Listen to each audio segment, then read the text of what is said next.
शहजाद चौधरी साहब, ये Punjab control of habitual offenders bill जो लाया जा रहा था, लाने वाले भी एक साबिक सेशन जज हैं, वजीर कानून भी मौजूद नहीं थे, और फिर स्पीकर असेंबली ने भी गुफ्तगू में बताया कि जब भी कानून पेश किया गया तो वो भी मौजूद नहीं थे।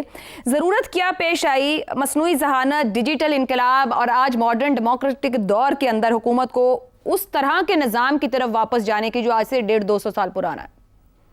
आपने कहा जिन्होंने ये जी, सेशन जज तश्कील दी। अच्छा जी, रांझा साहब है।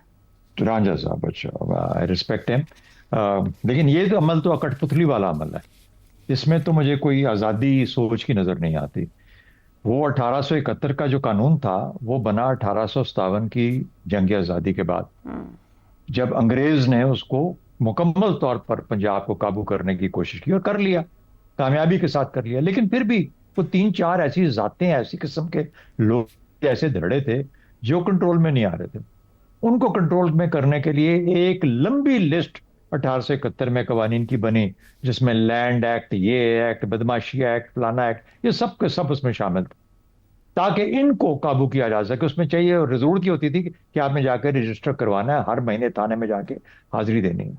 अगर आप थोड़ा सा पहले किसी जमाने में किसी थाने में गई हो और अगर किसी के पुलिस के साथ कोई तल्लुकात रहे हो, अनलेस वो खुद मुजरिम था, तो आपने देखा होगा कि पुलिस थाने के अंदर एक बोर्ड होता था जिस पे चंद लोगों की तस्वीर लगी होती थी। उनको कहा जाता था ये ब्लैक लिस्टेड लोग हैं। यानी उस पूरे थाने के एरिया के अंदर जो लोग ब्लैक लिस्टेड थे उनकी तस्वीरें लगी होती थी।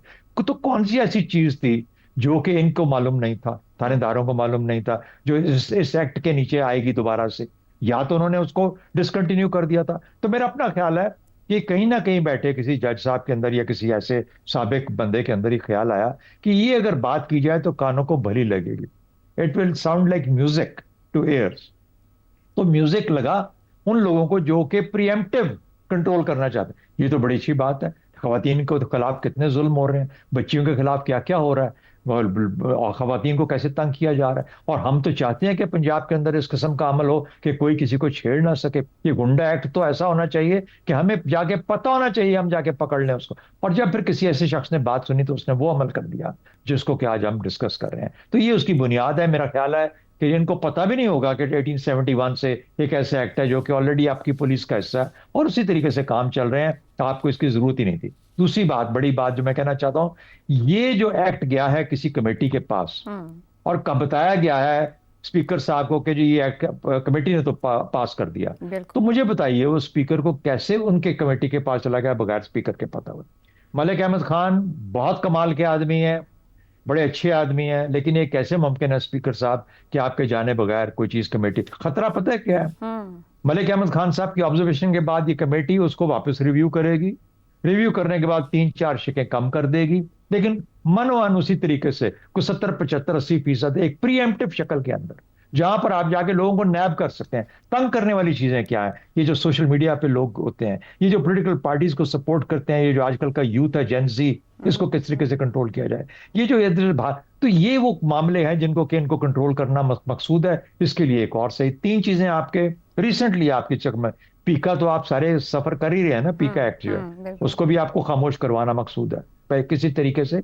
हालांकि मेरे ख्याल है अब उसके बारे में बात नहीं की जा सकती, इसलिए उसको अब ज्यादा हम बहस में नहीं ला सकते।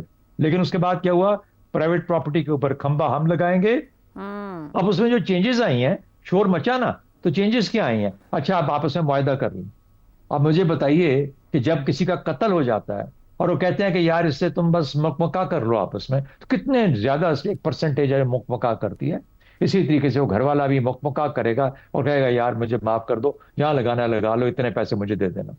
वरना उस सूरत में फिर जाएगा वो किसी ट्रिब्यूनल के अंदर। तो ये वो वाला काम है जो कि वहां पे भी हो रहा है। तो तीसरा जब आपकी शक्ल में एक और शक्ल में आ गया, अब सल की कोई शख्सी आजादियों का मामला है, ह्यूमन राइट्स का मामला है, पाकिस्तान का एक आजाद मुआशरा होने का मामला है, उसके लिए रजा रूमी साहब को चाहिए कि जरूर खड़े होकर बात करें, क्योंकि ये तो असल में हर शख्स की जिम्मेदारी बनती है कि शख्सी आजादियों के ऊपर बात की जाए। और इस किस्म के जो मामलात जो कि आपकी शख्सी आजादी को सलब करते हैं, आपके फ्रीडम को खत्म करते हैं, मेरे ख्याल में पाकिस्तान में नहीं होने चाहिए। दुरुस्त हो गया। रजा रूमी साहब, ये जो कानून लाया जा रहा था, इल्जाम, गिरफ्तारी और इंटेलिजेंस रिपोर्ट, इसकी बुनियाद पर किसी भी शहरी की जिंदगी, जायदाद और शनाख्त तक छीनी जा सकती है, जा सकती थी।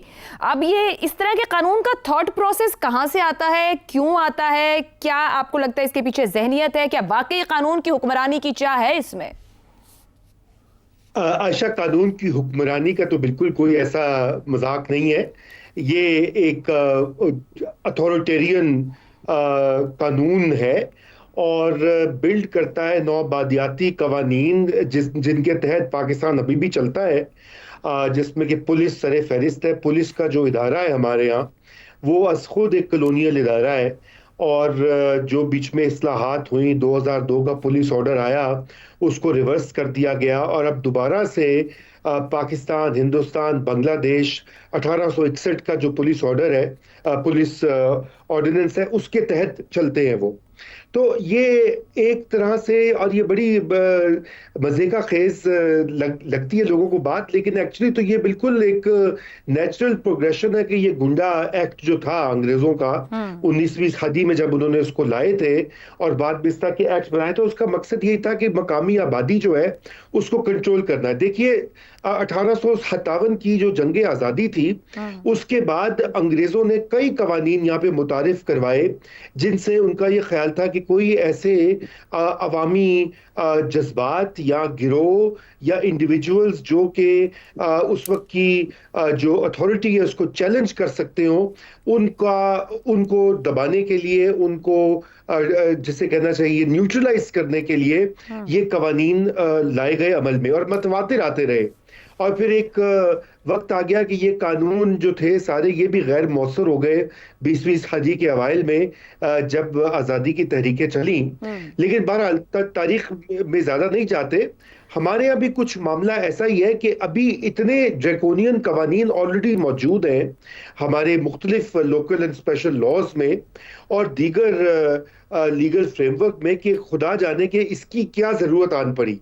इसकी ज़रूरत आन पड़ने की वजह सिर्फ ये समझ आती है, नंबर एक ये कि अभी तक जितने तरीक़ाकार अपनाए गए हैं एक सियासी पार्टी के वर्कर्स और खुसूसन ऑनलाइन जो उनका बिहेवियर है उसको चेक करने के लिए, वो कामयाब नहीं हुआ, बल्कि उसका उल्टा असर हुआ है। लोगों में खौफ तो आया है और थोड़ा सा डर आया है, लेकिन ये पीका और उसके बाद पीका प्लस जो अमेंडमेंट्स आई हैं वो काम नहीं कर रही और गालिबन अब ये सोचा गया कि कोई ऐसा काम किया जाए कि जिससे डरावा जो है वो मजीद उसमें इजाफा किया जाए। लेकिन इस बिल में कई लाइंस क्रॉस कर दी गई। जैसे अभी आपने देखा कि पहले एक टेलीकॉम वाला बिल था, उसमें भी फेडरल लेवल के ऊपर कई आईनी जो लाइंस होती हैं जिनके अंदर कवानीन बनते हैं उनको क्रॉस कर दिया गया। इसमें भी यही किया गया। देखिए प्रॉपर्टी को अटैच करना, वाटर टेस्ट किए जा रहे हैं ऐसे कवानीन के जरिए। जी बिल्कुल।